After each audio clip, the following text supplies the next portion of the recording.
हम सब चाहे छी कि जनता के जतेक समस्या है, गरीबी है, अभाव है, पिछड़ापन है, अन्याय है, अत्याचार है, विभेद है, इस सब के अंत होए के चाहिए।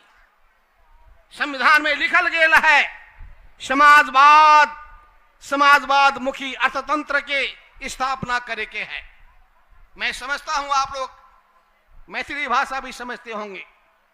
हमारे संविधान ने यह प्रश्न किया है कि हम लोग समाजवाद के दिशा में आगे बढ़ेंगे, और समाजवाद का मतलब है समानता, न्याय और सुख और समृद्धि। और समानता के लिए हम लोग लड़ते आए हैं, न्याय के लिए लड़ते आए हैं, अधिकार के लिए लड़ते आए हैं, और लोगों की खुशहाली के लिए लड़ते आए हैं।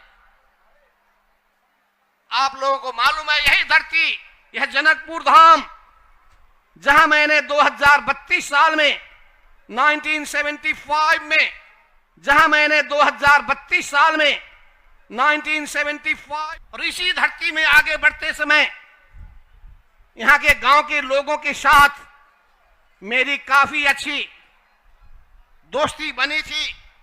मैं उसको कभी भूल नहीं सकता हूं।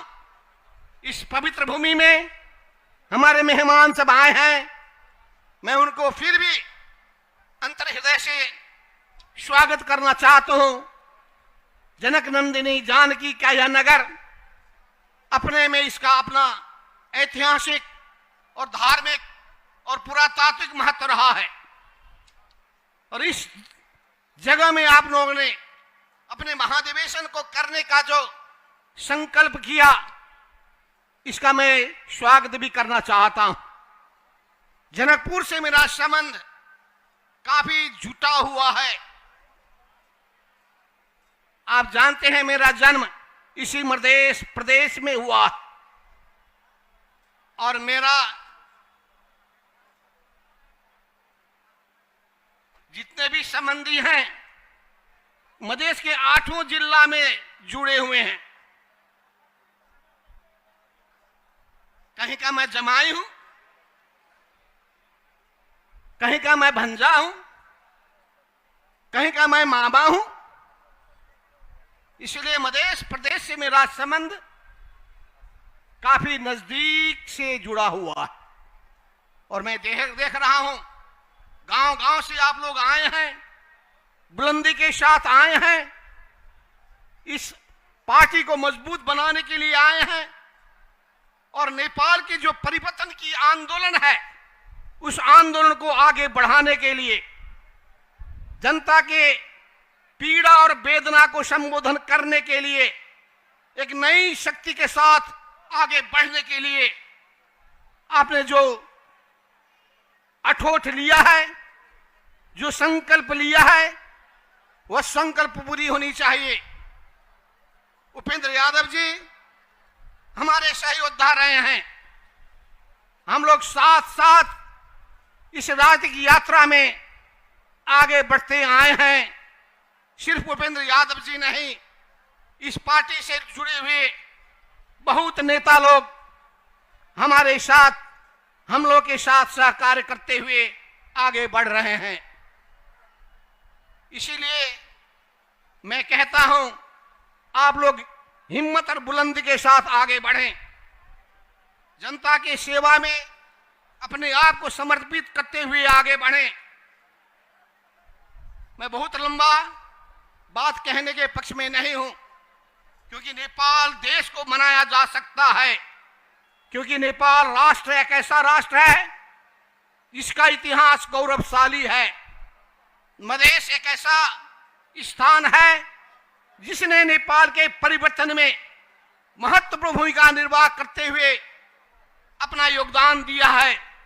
इसीलिए मधेश के वासी हों या नेपाल, संपूर्ण नेपाल के लोग हैं, सभी लोगों को एकताबद्ध होकर भी बहुजातीय, बहुभाषिक, बहुसांस्कृतिक और बहु भौगोलिक विविधता युक्त इस देश को आगे बढ़ाना है।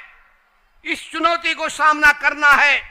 देश को मनाया जा सकता है यदि हमारे दिल में देश बनाने की तमन्ना है, यदि हमारे दिल में ईमानदारीता है, संकल्प है, देश बनाने का विजन है, एक ब्लूप्रिंट है, कैसे किसानों के जीवन को परिवर्तन किया जाए, कैसे मजदूरों के हित में काम किया जाए, कैसे महिलाओं को सभी किस्म के भेदभाव से, अपमान से मुक्त किया जाए, कैसे दलितों को छुआछूत के व्यवहार से मुक्त किया जाए, कैसे हिंदू और मुस्लिम मिलकर आगे बढ़ें, कैसे सभी जात के लोग, आदिवासी जनजाति हों, मधेसी हों, मुस्लिम हों, थारू हों, राणा थारू या थारू समुदाय के लोग हों, ये सभी समुदाय के लोगों को मिलजुल कर आगे बढ़ना है।